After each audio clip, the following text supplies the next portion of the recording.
Hello everyone and welcome to Heart and Hand Extra, our second weekly free show here from the team at Heart and Hand, in which we look ahead to the weekend's fixture, and this one is a doozy. Joining me to discuss it is a young podder from our Patreon site, more of that later on. It's Mr. Chris Bett. Hello Chris. Hello David, very nice to be here. Are you looking forward to the game against the Sheep this weekend? Oh, I'm a bit hesitant. The reason Chris is a bit hesitant, folks, is due to childcare and work. Chris can't always make the fixtures, but he has made two matches at Ibrox this season against Aberdeen, as well several others, but two in particular. What happened in those two matches, Chris?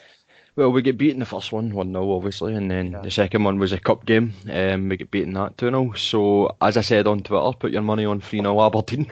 Yeah, if that happens, then I'm going to find you and hunt you down, and words will be had. But I think that we're having a kind of a sardonic laugh about it. But that, in a nutshell, has been the story of the season against Aberdeen and Glasgow this season. 3 matches, 3 defeats, 3 awful defeats.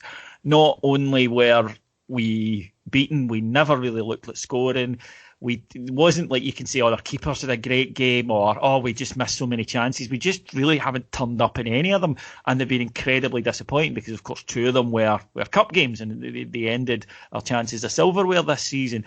And for me, the most frustrating thing, Chris, in each of the matches against Aberdeen in Glasgow, because they've been different to the ones up north, is that they haven't had to do much against us. We know what they're going to do. They're going to sit in, they're going to get men behind the ball and try and hit us in the break. And so far, in 3 goes, it's worked perfectly.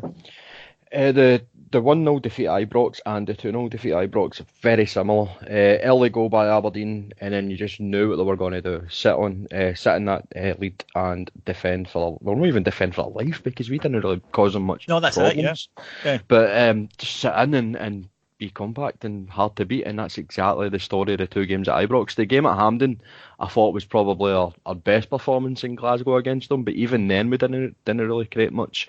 So we really have to we can't allow fall into their game plan, because if we do, it'll be the same story again. I totally agree with you. When it comes to Pittodrie, we've been by far the better team in the 2 games. Unlucky in the first game, obviously the last minute goal, but the 4-2 game, it was a really good game, that actually. We were brilliant that night. We have to repeat that sort of performance in front of our home crowd. Yeah, I think what it is the old-fashioned thing, but it's true that the Pittodrie crowd won't allow them to play that way against us at home. Probably to their detriment, really, but the crowd would get on them. The atmosphere's pumped up. They feel, they're at home. They've got to go out and put up a show, and they do. They come out and play a little bit. And if you look, Rangers have been at Pittodrie 3 times this season.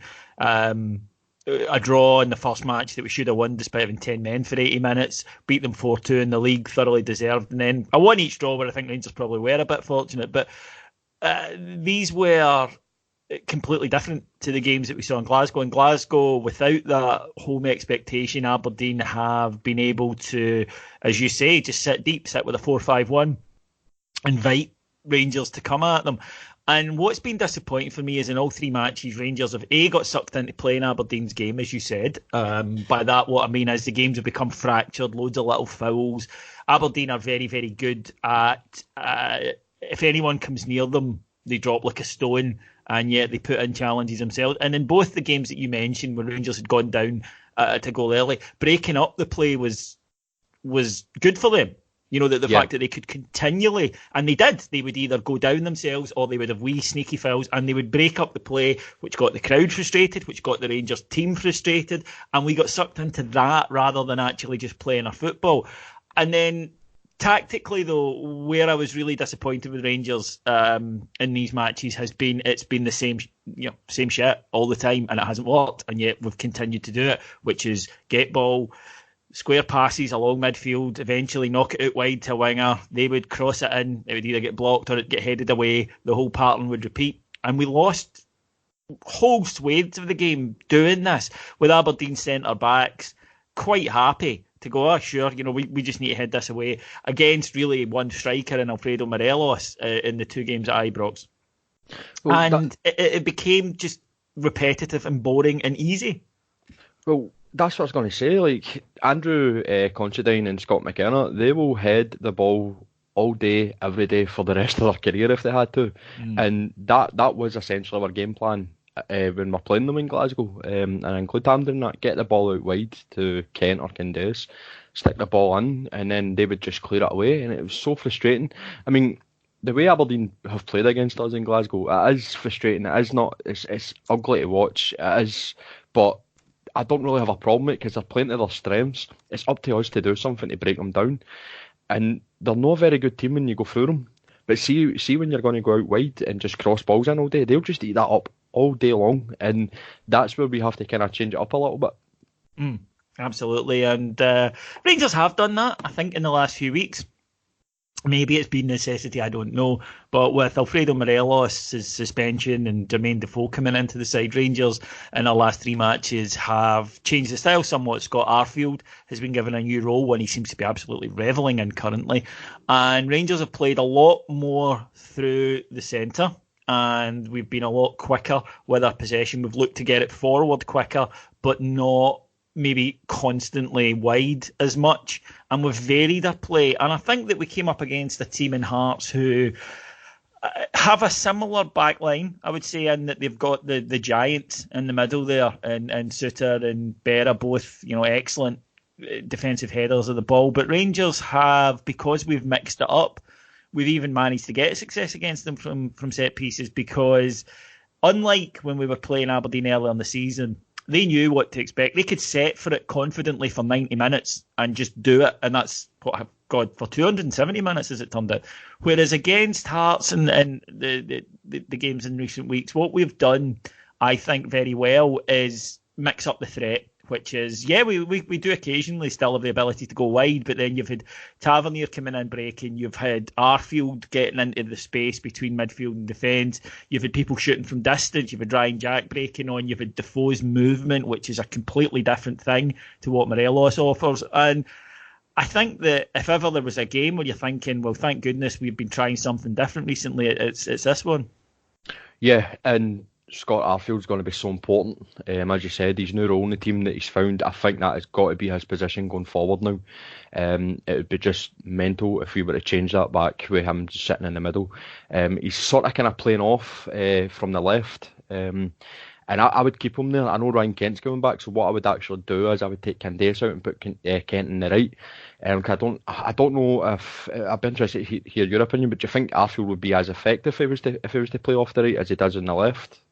Yeah, because I remember the first of the matches he did play against Hearts. He did play on the right because Ryan Kent played that before starting his suspension. To be honest, I was slightly concerned because he was so good that night that when he moved to the point where I wonder if the gaffer might play Daniel Candace on the right, but he didn't. He swapped him round, and he's worked well there as well. I think because Chris, he plays with a lot of freedom in that role. He doesn't, he starts off on the left, but he drifts in a lot. Yeah.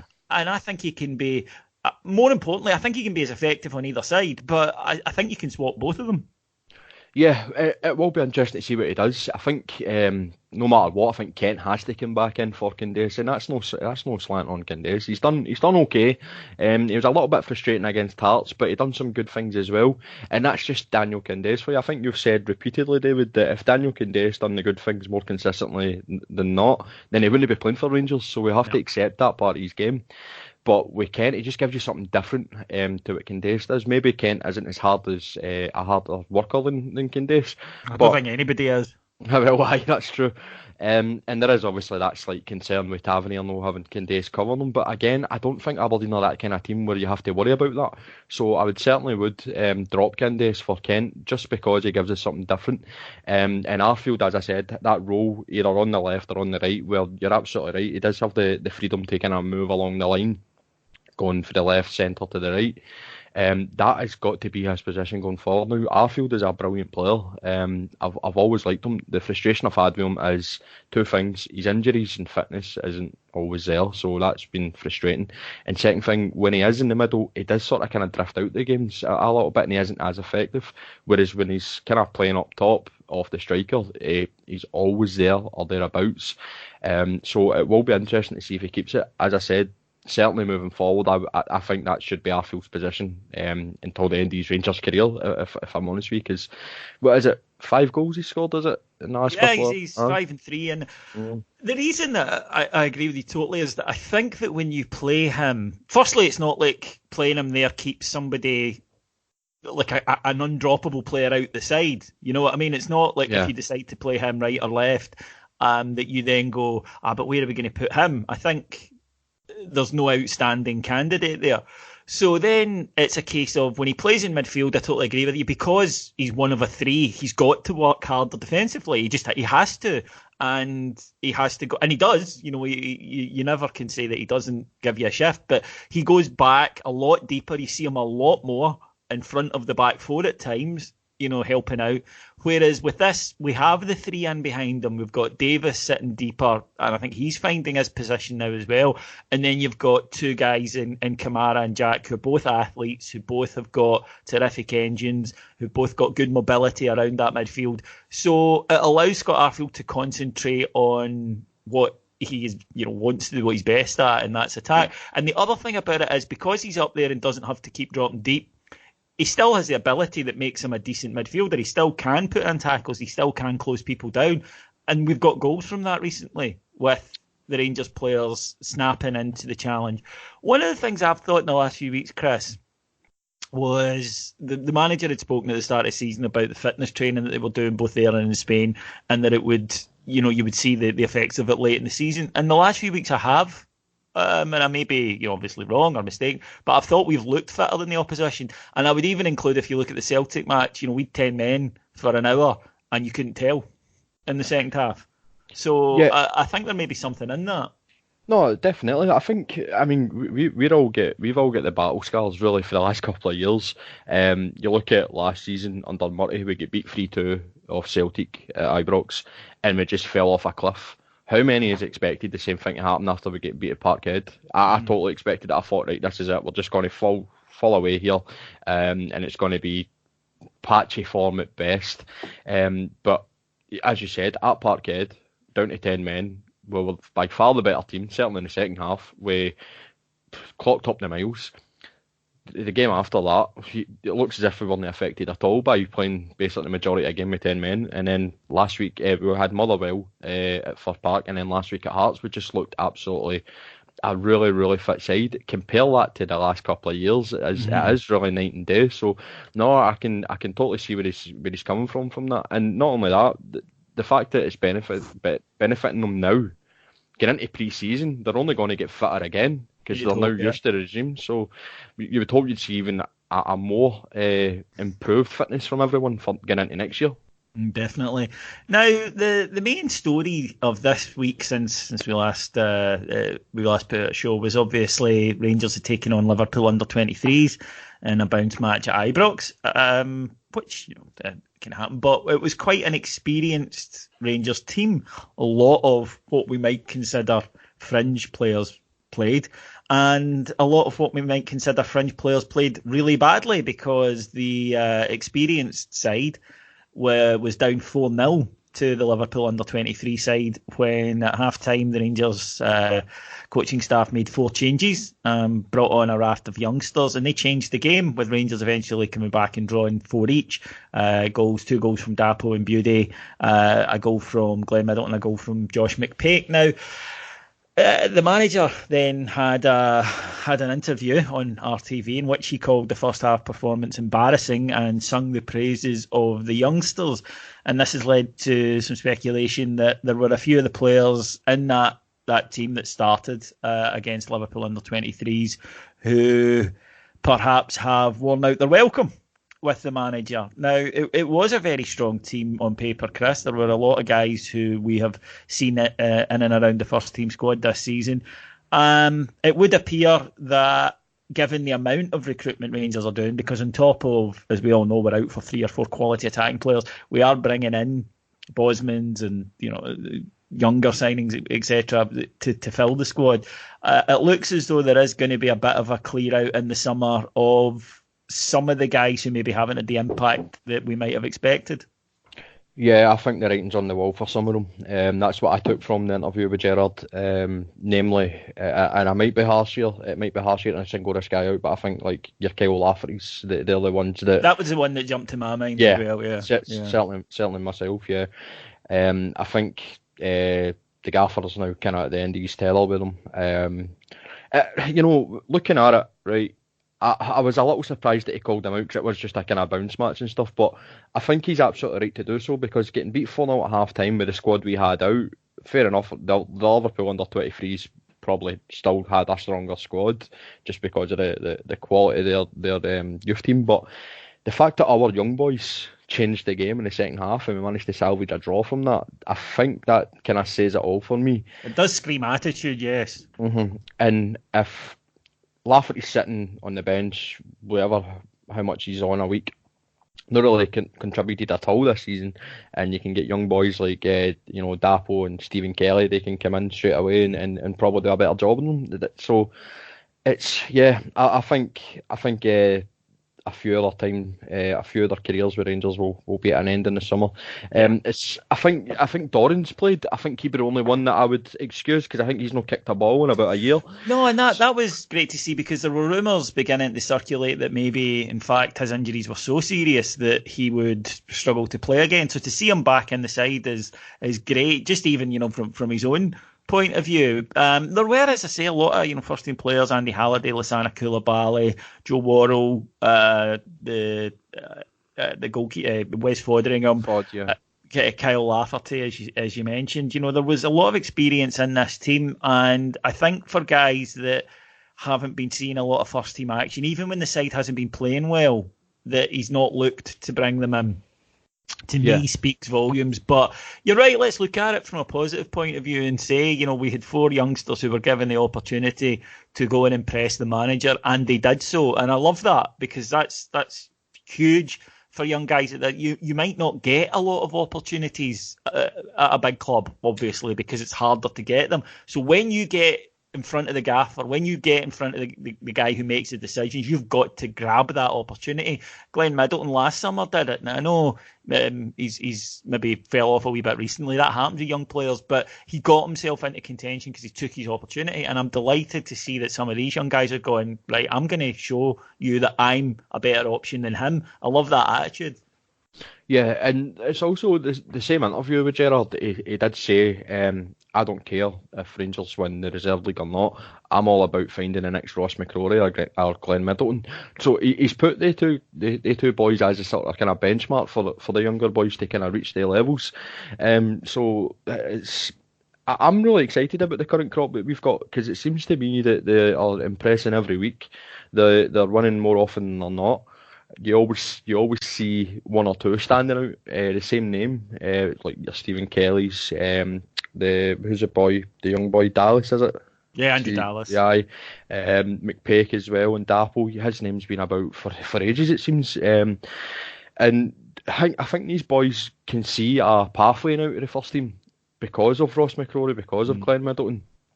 And just on Glenn Middleton, he has dropped off a little bit, but he has back down a level, and he's too good for that level.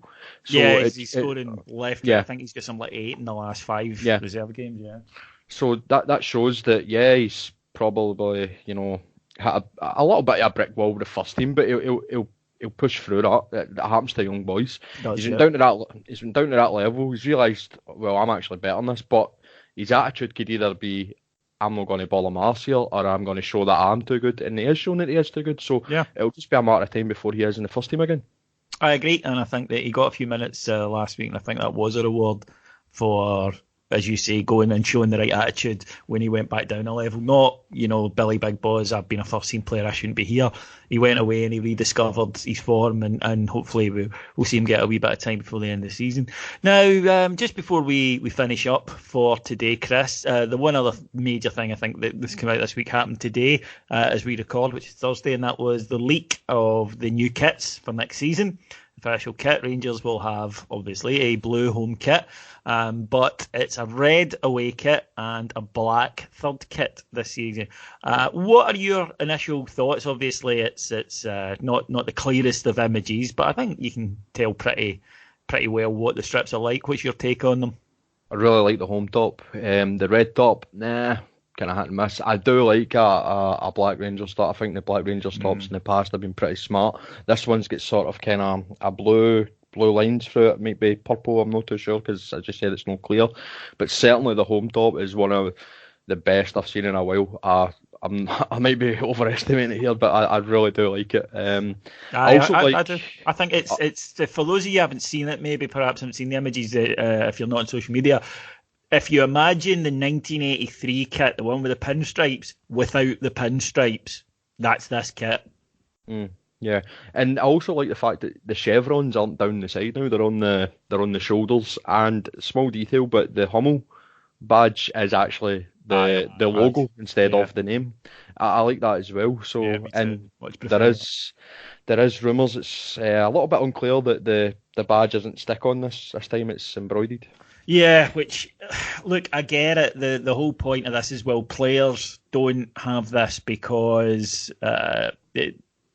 it'll rub and it's uncomfortable if they've got embroidered kits. So they have these ironed on, and that's great. But people who buy them for leisure wear, it's a different thing. And that's maybe why you should bring out player issue for those of you who are going to go and play fives in it, buy this one. And for those of you who are going to wear it to the game or whatever, get the embroidered one. So no, I'm with you. I like the home kit. I think's a belter. The third kit I really like as well. I'm the same. I like a black kit.